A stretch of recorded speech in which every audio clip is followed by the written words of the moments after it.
Hey guys, this is John from Integral Camera Solutions. Today we got a review on the 70mm A500S dash camera. It's got two channels, 2.7K in the front and full HD in the rear. So let's get started.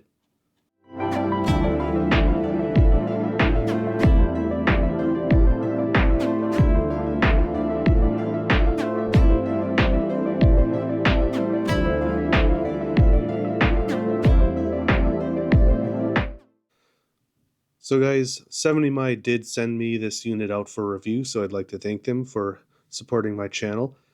Of course, though, I'm always going to give my honest opinions on every dash camera I review, whether I received it for review or if I buy it myself. Hey guys, if you are interested in purchasing this camera, as usual, I will provide links down in the description. They are affiliate links that do help support my work on this channel.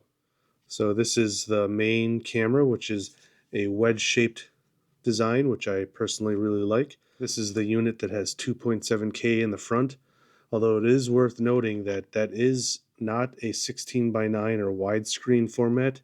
The highest resolution format is more of a 4:3 or square looking format.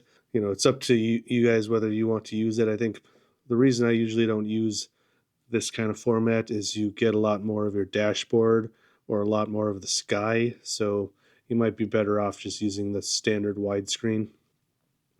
But here you can see this is a plate that it came with an adhesive on there, but I did take it off when uninstalling it.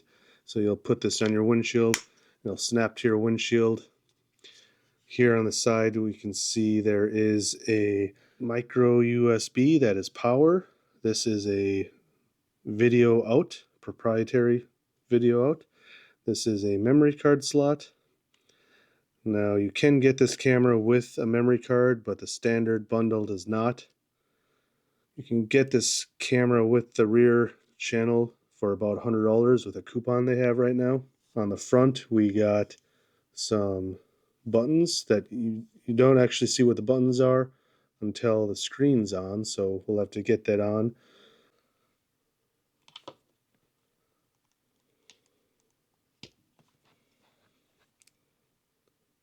So when you plug it in, you'll get a chime to notify you that it's turning on.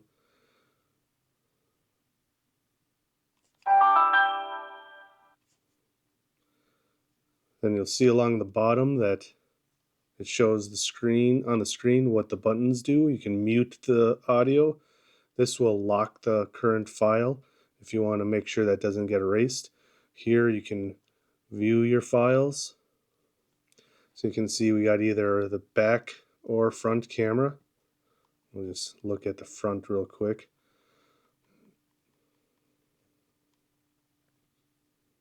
So you can view it here. Of course, you can delete it.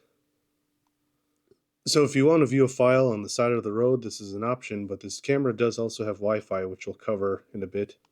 Then we got the settings here, video settings, system settings. To turn on the Wi-Fi, you'll have to go through this menu. Pretty basic stuff. I'm not going to go through it all. It's pretty easy and straightforward. So let's move on. What I like about these wedge cameras is they bring the lens very close to the windshield, so you'll get less glare, and this rotates depending on the angle of your windshield, so that's pretty nice. Now the rear camera also had an adhesive here, but I removed it. It's pretty compact. It does have a detachable wire. The wire that comes with it will connect to this and connects to this side port, and it is very long, so you won't have to worry about it in a standard car, SUV, or truck. It also came with a installation tool, a few other things, a manual. This is a couple static electricity mounts, which I personally never use, but you can stick these onto your windshield with static, and then this would stick to that and it's removable. One thing I can't find right now is the actual USB adapter that will plug into your 12-volt port. Not sure what I did with it, but it has two USB ports so you can charge your cell phone with it and then also power this camera. Of course, when your car starts, it'll power up and start recording, loop over the old footage or oldest footage so you don't have to worry about it until you need it. Pretty standard for a dash camera. But again, a lot of this, what's great about this camera is it's very affordable. Like I said, with the current coupon right now, $100 for a decent dash camera with Wi-Fi and parking mode.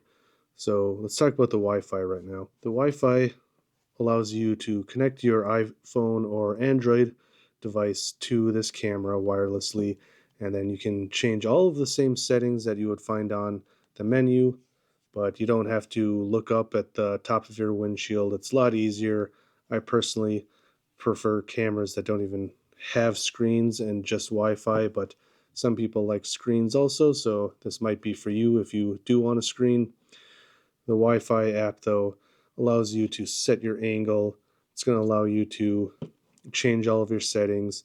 And most importantly, if you want to save any files, you can save files to your phone wirelessly from this so you don't have to take the memory card out. Now, in regards to the video quality, I think it's adequate. It's definitely not going to win any awards, but for a two-channel $100 dash camera, I think it's definitely going to please a lot of people. You can spend similar amounts on a single channel camera that gets better video in the front, but again, this has front and rear, so you got to realize you're sacrificing some of the front camera to also be able to use the rear camera. The nighttime quality is decent.